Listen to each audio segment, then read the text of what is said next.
Halo rekan-rekan investor, selamat datang di sesi bedah emiten kita hari ini.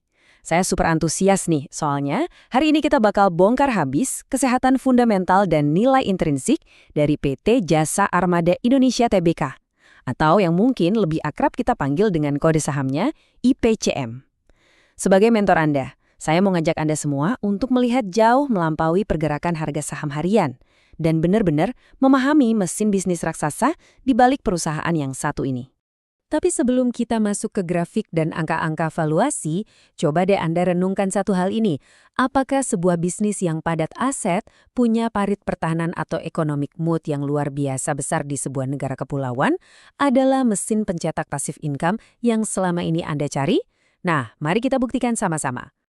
Agenda obrolan kita hari ini sangat terstruktur. Pertama, kita bakal lihat posisi mereka sebagai penguasa logistik maritim.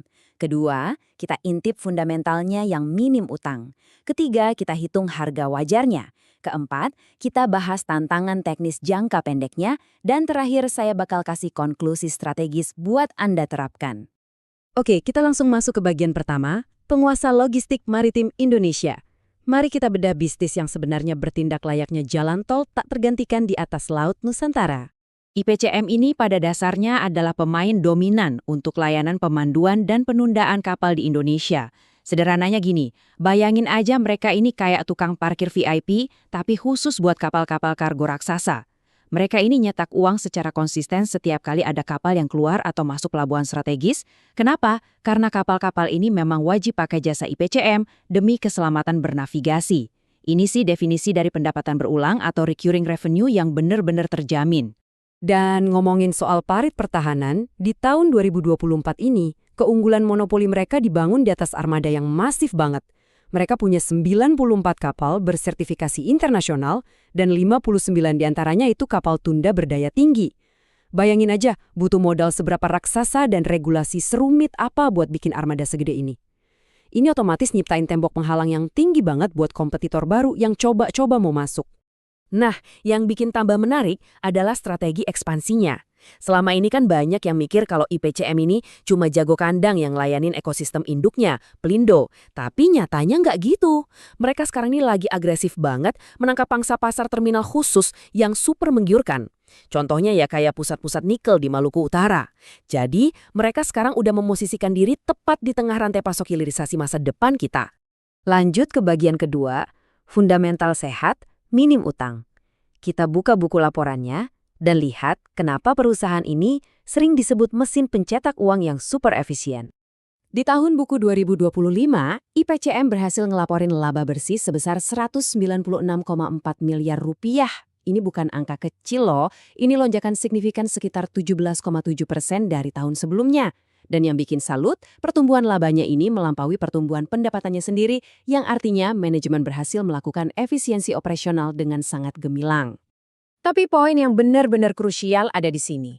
Buat sebuah perusahaan infrastruktur yang sangat padat aset, punya rasio utang terhadap ekuitas cuma di angka 0,26 kali itu, jujur aja, sebuah keajaiban fundamental. Ini berarti IPCM nyaris nggak punya utang berbunga. Mereka punya fleksibilitas finansial yang luar biasa besar untuk terus berekspansi tanpa harus tercekik beban bunga bank.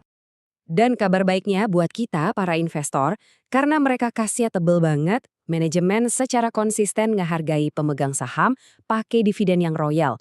Dividen yield mereka rata-rata ada di kisaran 7-8% per tahun. Angka segini udah jelas banget ngebantai rata-rata bunga deposito perbankan manapun saat ini. Sekarang kita masuk ke bagian ketiga yang paling ditunggu-tunggu, menghitung valuasi harga wajar. Karena sebaik apapun perusahaannya, nggak akan jadi investasi yang bagus kalau kita belinya kemahalan kan? Mari kita cari tahu apakah mesin kas ini lagi diskon. Kalau kita bandingin IPCM secara langsung dengan rekan-rekan industrinya seperti IPCP atau PORT, saham ini diperdagangkan di valuasi yang sangat menarik. Price to earnings ratio-nya cuma di 8,8 kalian dan price to book value-nya cuma 1,27 kali. Tapi coba perhatikan efisiensinya, mereka mencetak return on equity paling tinggi di kelasnya, yaitu 14,45%. Singkatnya, valuasinya murah, tapi profitabilitasnya juara.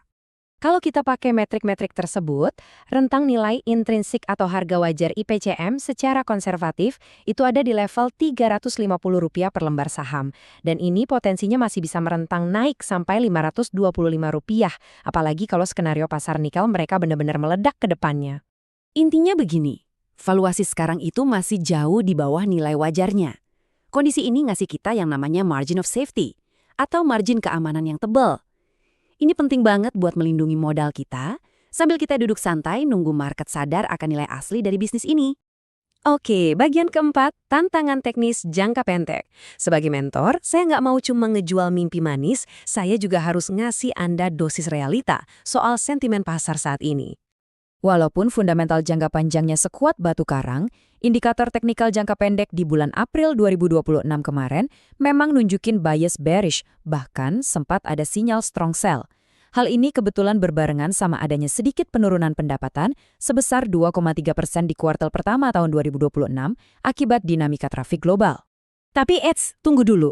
Jangan biarin penurunan pendapatan itu menipu Anda. Respons manajemen ternyata luar biasa loh.